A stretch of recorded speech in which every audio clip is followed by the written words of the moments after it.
Hello, my name is Jason J. Rock Houston. Tonight I'm speaking with Michael John. And Michael, you're, of course, you pay tribute to Billy Joel, and you recently made an appearance on Access TV's The World's Greatest Tribute Band, and that's kind of what we're going to be talking about tonight. So I guess the best place to start the interview off is if you could share with us how you first got into the music of Billy Joel. Oh, excuse me. Well, long story short, it's kind of like two beginnings.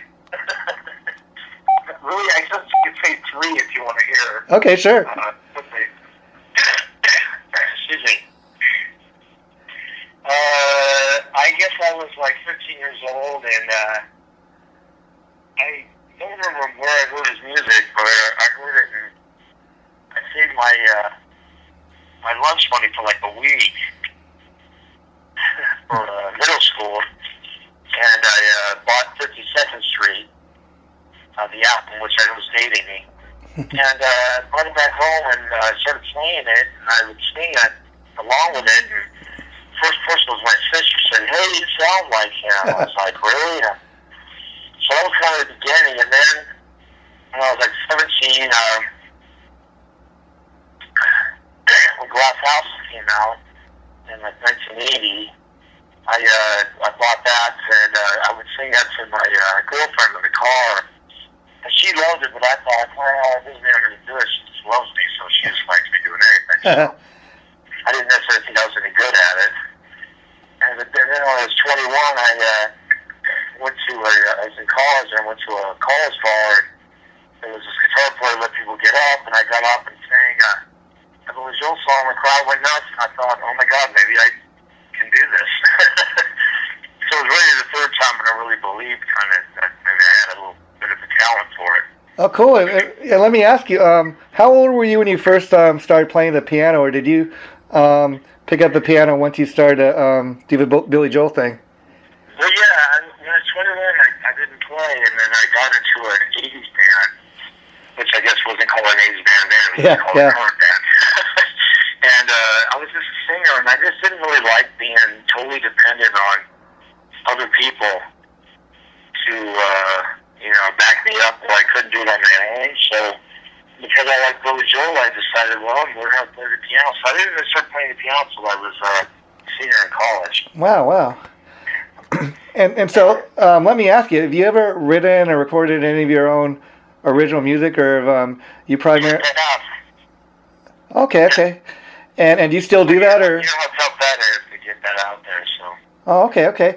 And now, I was curious, how did you meet Kenny Metcalf? Because I understand when I interviewed him, he was telling me how he kind of suggested you to Katie Darrell as far as the Access TV's World's Greatest Tribute show, and that's kind of how you got on that. I was wondering how you and him first hooked up. Well, how we met? Is that what you're asking me? Yeah. Well, we met just because Michael Twombly from Music Seconia called me and asked if I'd do a show in El Paso. And he said I had an Elton John I was working with, but he said he already had one. And when I come do it with my band, I said, sure. So we went to El Paso, and I met him literally at soundcheck for the show. And we got along great, and my band already knew all the Elton John stuff, so it went all seamlessly. Nobody knew, and so the first time we met was actually just right before we played a show. And wow. Really well. And so before that first show in El Paso, I guess you guys didn't really have time to rehearse or anything. I mean, you probably individually rehearsed your own sets, but wow. But he already knew obviously all his stuff, and I knew my stuff. Plus, I'd worked with a lot of a few Elton John songs, the Elton John songs. So we had talked over the phone and put together the set list, and so he worked on my songs that he had to know and things like that. So yeah, it went fine. It went great. And I got to say, I was watching, the performance you and him did on the Access TV show, and it came across as really flawless, and I really dug kind of a dueling piano thing. Haven't really seen anything like that before, and I thought it was great original concept to kind of keep what you guys are doing kind of fresh for people, that went to see the show that night.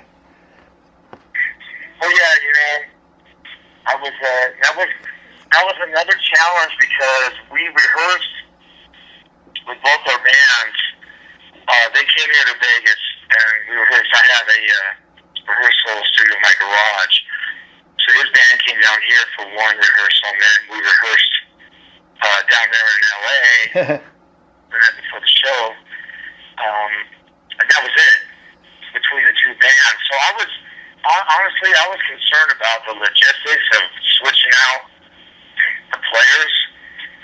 But it seemed to go seamless. And when I look at the video after the show, it's like you would never know there was any issues at all.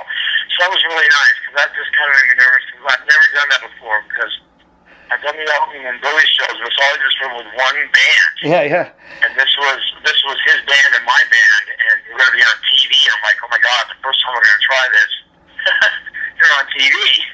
I'm like, I don't know if that's the best time to do this for the first time, but it came off seamlessly, so it was great. Yeah, I mean, and Katie had a lot to do with that too when we did the run through for the show. So she did a great job when we did the run through of making sure, especially between the drummers, that it was seamless. So yeah, it was great. And Kenny was telling me he had quite a few costume changes, and he says some of those costume changes, he just barely made it under the wire. But in looking at the show that night, as you guys were going over live TV, it really came across as really flawless. And what I really dug about the show was you guys proved, a lot of people have misconceptions that, pianos and keyboards don't belong in rock, but you guys really rocked it up that night, I must say. Oh, thanks. Well, you know what I like? I'll tell you, it's interesting about the costume changes. This is one of the things that shows us how much of a contrast there is between the two characters, so to speak. It's like I walk by his dressing room when I'm going to mine, and he's got this huge suitcase full of sunglasses and this other big suitcase of shoes and like all these different outfits on hangers. And then you walk into my dressing room and I have one pair of black pants, one black shirt, one black jacket, and some black shoes. And that's it. Yeah. So, yeah, but then again, Billy, you couldn't be any further apart when it comes to the costuming. Yeah, but again, Billy Joel's not quite as that flamboyant and over the top as Elton John. But no, I would say no. And what's nice is that and I love the Elton John persona. Yeah. But the Billy Joel persona is so much closer to me that I feel so comfortable that I'm wear. I like to be for lack of a better word, flamboyant on stage. Yeah. I mean, just interacting with the audience and use my showmanship in other ways. Because the costume thing's not really my thing. Yeah.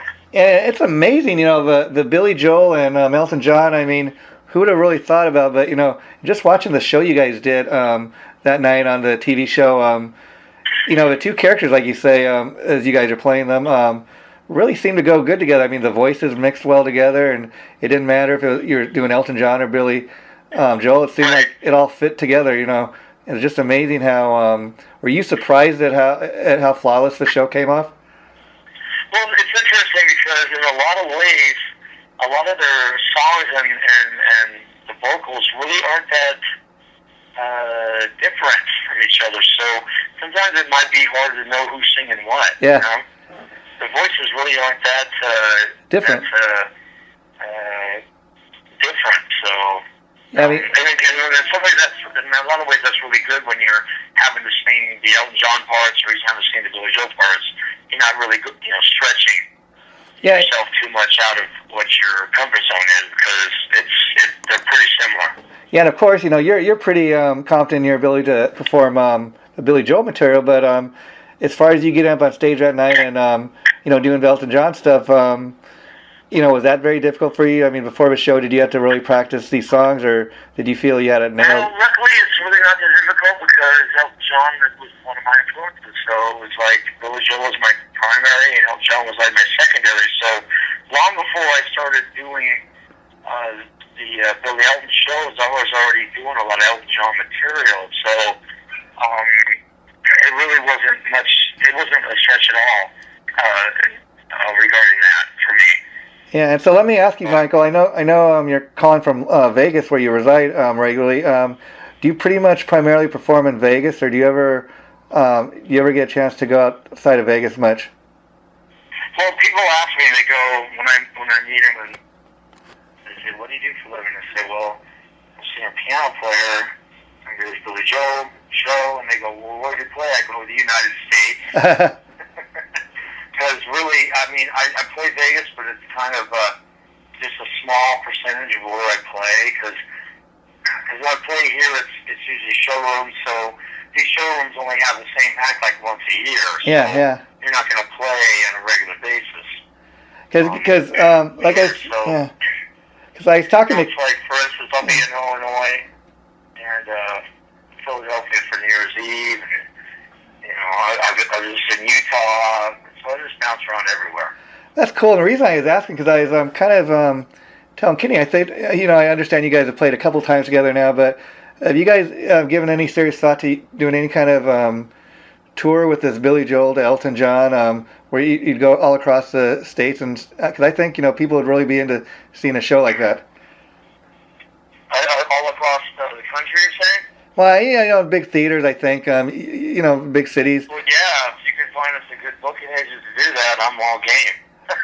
So I guess the matter right now, it'd be a pretty costly show to, take all the pianos and the equipment on a big. Well, the thing is, that's the nice thing about playing two pianos. Uh-huh. And I've done quite a few shows where we've just done theaters where it's the two pianos and the two players and no band if they can't afford it. So yeah. And come off great. And it's kind of more of an intimate show. Yeah.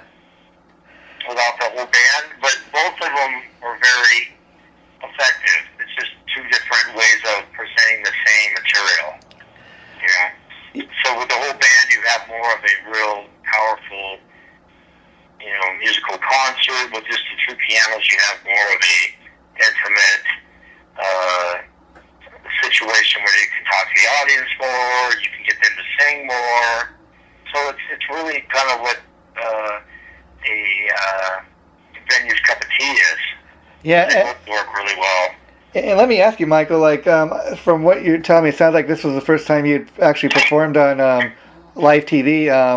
I was curious, because the show's like an hour long, but when you're up there on stage and you see that red light on and it's recording, did it kind of go by really fast, from the time you jumped up on stage, it's over? Well, it's nice you said that because Katie told me that. Right before the show, she goes, "Have a good time, because it's going to fly by." It was a 9-minute show, and it felt like 9 minutes. Yeah. Yeah. And the audience was so electric, and I wish they would have got. They did an amazing job filming the show, and I'm so excited that I have that footage. They gave that to us. Yeah. I just wish we could have captured that audience even more, because my God, they were so amazing. They were smiling the whole time and singing and cheering, and they're the ones that made me feel comfortable. Like, I forgot there were cameras on. Yeah. Which I think is a big deal. Because I think if you worry about cameras and recording, you start worrying about making mistakes. And when you're worried about making mistakes, you make mistakes.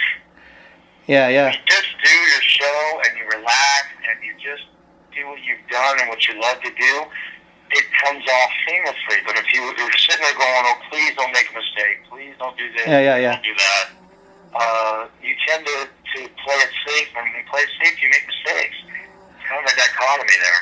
Yeah. So that audience was just, I would say, in my many, many years of performing, they were. There's only one other audience I played in Philadelphia that was more energetic and excited. If they even were, it probably was a tie. So, in all the shows I've ever done, that audience in LA was right there at the top. And that was such a blessing when you're doing a live TV show like that, have an audience like that supporting you like that, where you just forget they're even filming the show. Yeah, and of course the show is filmed at the legendary Whiskey Go Go in Hollywood. I was wondering when you're up on that stage, do you have any thought of the history of that place? That, oh wow, I'm playing this legendary place here. Oh, are you kidding me? Absolutely. I think I felt it more before Yeah. the show, and it was really nice is that Katie invited us the week before to do like a little teaser at the end of the show. Yeah, yeah. The previous week to introduce us for the next week. And I kind of needed that because I remember just walking out on that stage, I was really kind of blown away. But it kind of got me really, not that I wouldn't have been pumped anyway, but it pumped me up even more to know we were going to be on that the next week. So yeah, I really appreciate the history of that venue and who's played there, and yeah, it was definitely, I would say, a dream come true to be able to do that.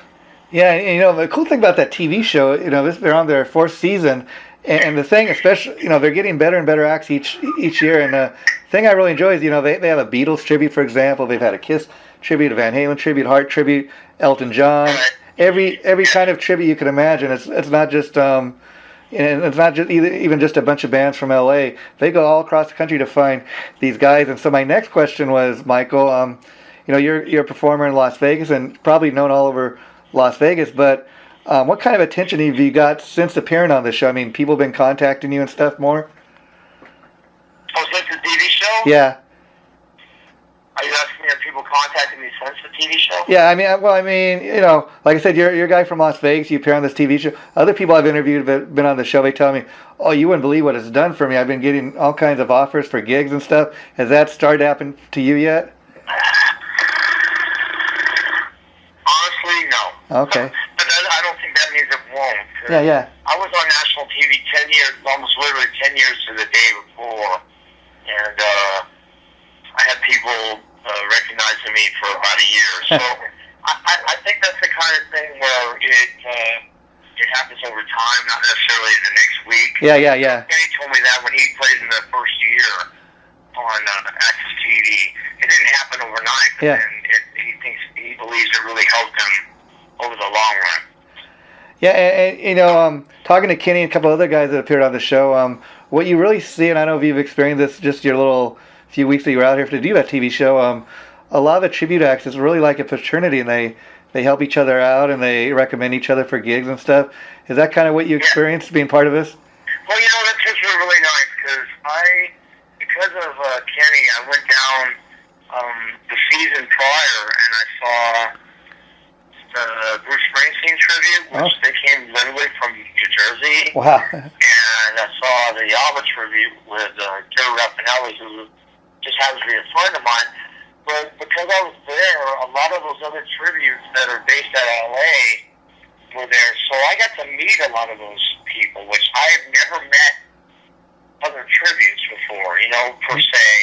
So that, it was kind of cool just to kind of, it was like networking. So so I've kind of become friends with some other people in these other bands that if I hadn't went down to see the shows, I wouldn't had made those contacts, made those connections, and they seem really, really genuine and really cool. And I would be the first one if somebody was asking for a U2 tribute or a Rolling Stones tribute. After I met some of these guys, I'd be like, I need this guy and that guy and da-da-da.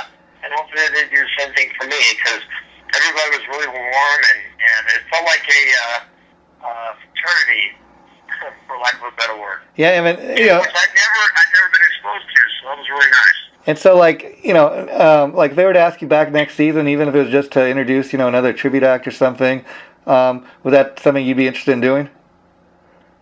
Say that again? You know, like if you get a call from Katie Darrell or Ryan Seacrest or one of the other producers, and they ask, hey, can you come back for season 5? We'd like you to, you know, make an appearance introducing one of the bands. Is that something you think you might do? I mean, if they wanted me to recommend somebody, if I wanted to do another... Well, you know, like Kenny, he's told me like he's gone on a few times just to introduce some other bands, you know, and... well, yeah, absolutely. I believe it's it's a small community, and you want to support each other. So, Yeah, you're asking me, like, would you recommend other bands? Absolutely. Yeah, and I got to let you know, Michael. Part of the reason I started interviewing guys like yourselves that do these tribute acts is because I don't know if you've experienced this yourself, but a lot of people have misconceptions and they think, oh, anybody doing one of these tribute bands, it's a failed musician, somebody can hack it doing their own music. But my experience has been all the tribute shows I've ever been to. It's nothing but hard work and dedication goes on to like putting on a show like what you do, and I mean, because it's more than a guy. What I've learned from this is you still got to have a lot of musical talent and showmanship to do other people's music. Yeah. I mean, when you sit there and you watch anybody that's never made it, I remember I was watching the Ray Charles movie, Ray. Yeah.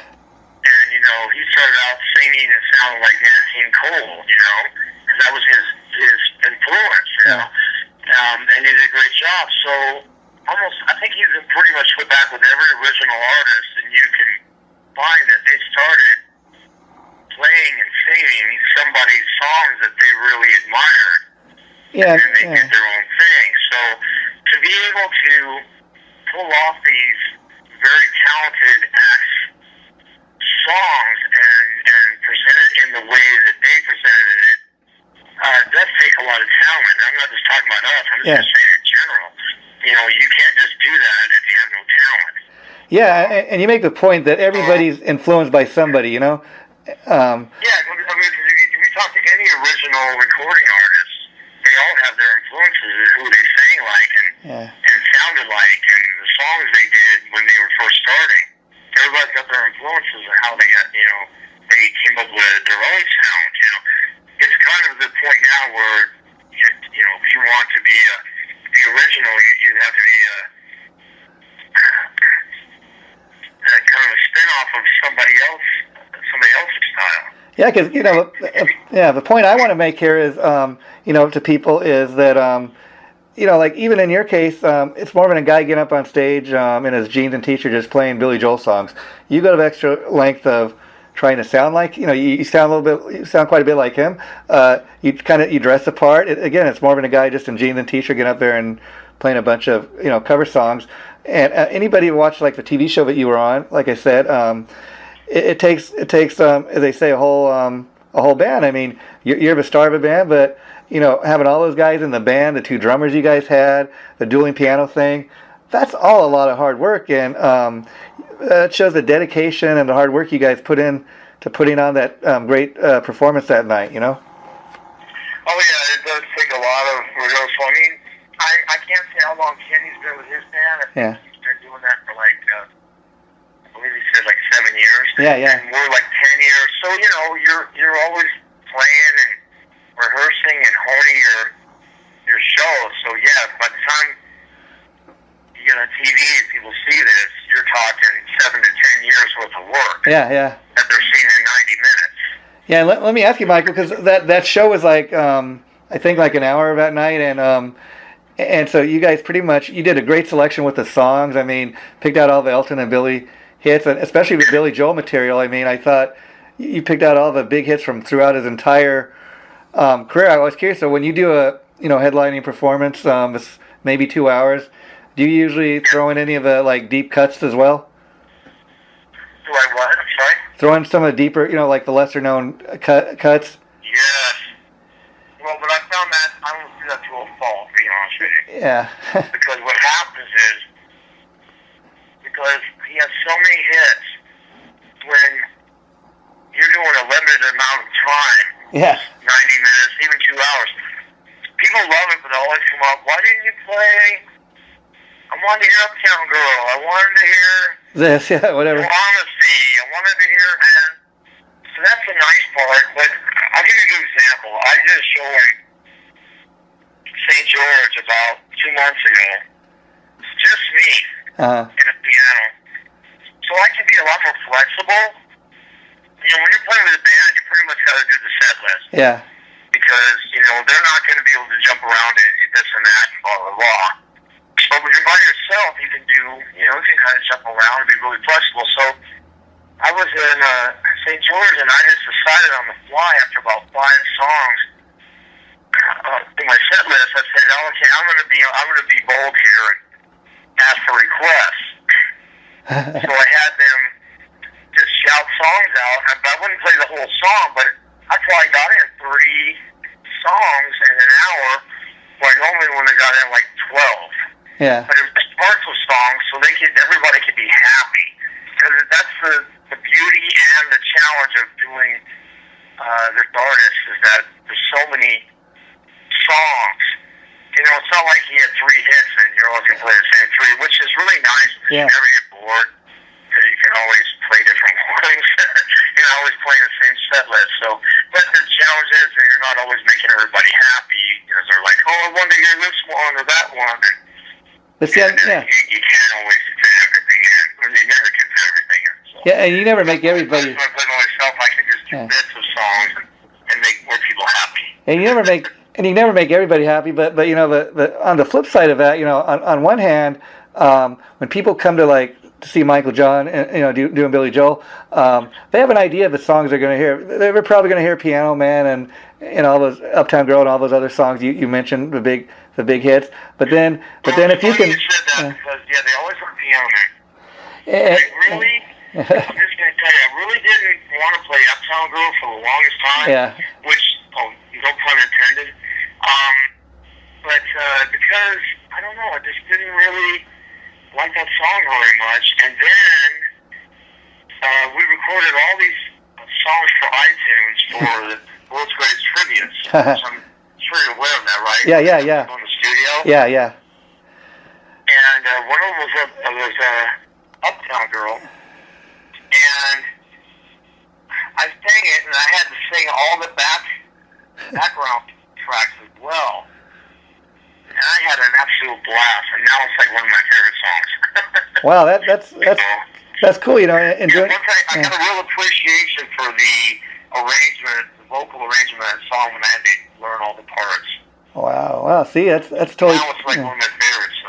That's a totally cool thing, you know. And then on the flip side, as far as doing some of the lesser known tunes, you know, that's a great thing about what you're doing. You know, everybody knows the hits. You know, everybody hears these songs every day on the radio. But then there are other great songs you get to introduce people to, and they're like, "That's a Billy Joel song. Wow, I gotta go check that out. I've never heard it before." And that's another great service that you're providing your audience with. You know.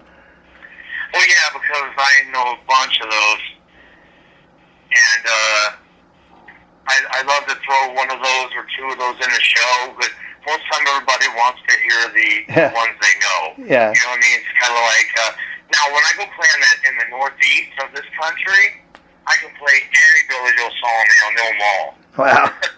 But anywhere else in the country, they want pretty much the ones that everybody knows. You know what I mean? But if I go to the East Coast, I could play, you know... I could play, these are not the best of times, they're the only times I've ever known.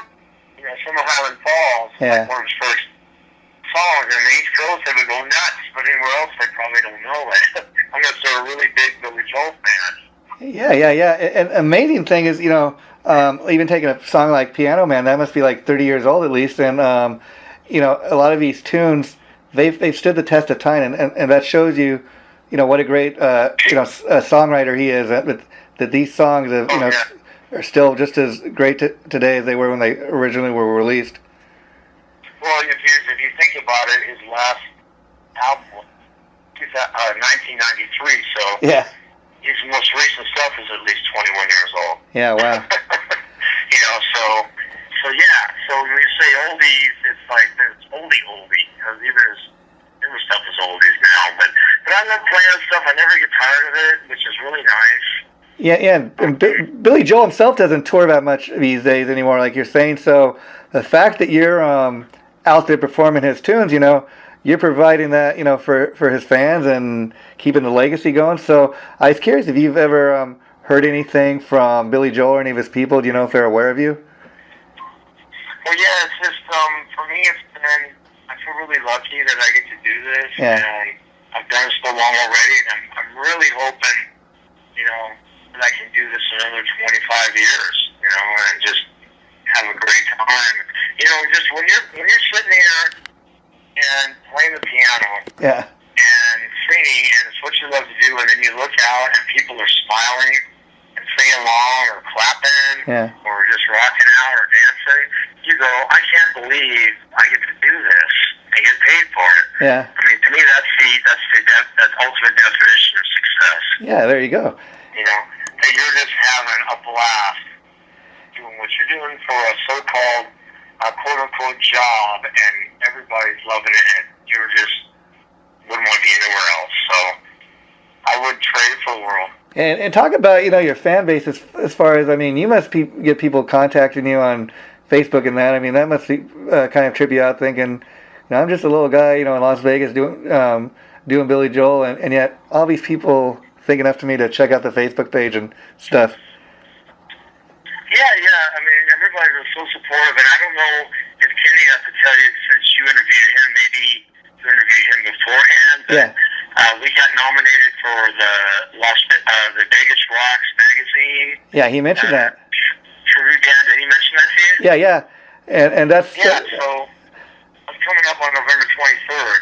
Well, much luck with that. And last thing I want to ask before I let you go, you touched upon that you had recorded some of these tunes with, you know, for the Access TV show. I was curious if you could tell us the ones you've recorded so far, and or plans to record more. No, I'm done, but I don't know. They just had me just record a ton of them. I recorded 14. Oh, wow. I was down there like 5 different times, and it was really great. It was a lot of work, but it was so rewarding. And they've already released 3, and I'm saying 14 Billy Joel. I also did 3 Elton John ones with Kenny, so cool. That's 17. So they've released 3 of mine, and they're supposed to release more. So yeah, I went down there. It was really nice. I had my band go down one day and record the majority of them, but then I had to go back and do all of my tracks 3 or 4 times, and I did like I did Honesty on just me and the piano. So we did just a few things that were like a little bit less production oriented, which I kind of like. You know, less is more sometimes. Yeah. So we did some of that. So I'm excited for all that stuff to come out. So, but my favorites were Uptown Girl, because I did all the vocals, all the backup vocals, the lead vocal, and all the backups, and the longest time I did the same thing. So that was really challenging, but it was really rewarding. So I can't wait to hear the final mixes on those. Yeah, well, we'll be on the lookout for that. And once again, as far as you and Kenny, you know, good luck with the Las Vegas Magazine Award. I hope you guys get that. And it's been a real pleasure talking to you, Michael. Is there anything else you'd like to say before we go? Yeah, I guess the last thing I'd like to say is if anybody wants to hear our songs on iTunes, for me it's you just got to search Michael John and the Bridge. Okay. And for me and Kenny's songs, it would be Billy to Elton. So Billy number 2 Elton, and they can hear the songs we did together. So that would be really great. So it's been really nice. And if they want to vote for us for the best tribute band, I believe it's vote at vegasrocks.com, and then put in the line Billy number 2 Elton. Okay, and once again, Michael, I want to thank you. I can't thank you enough for taking time out of your busy schedule to do this. I really enjoyed talking to you. Now, when I get off the phone with you, if you give me a couple hours, I will be sure to send you an MP3 file of the interview we just did, and you should have that by the morning if you check your inbox or check it in a couple hours. And if you have any questions or need to get in touch with me, you know how to do so. But thanks again for doing this. I really have enjoyed talking to you. Jason, feel the same way. Thanks so much. Okay, take care, my friend. Bye-bye.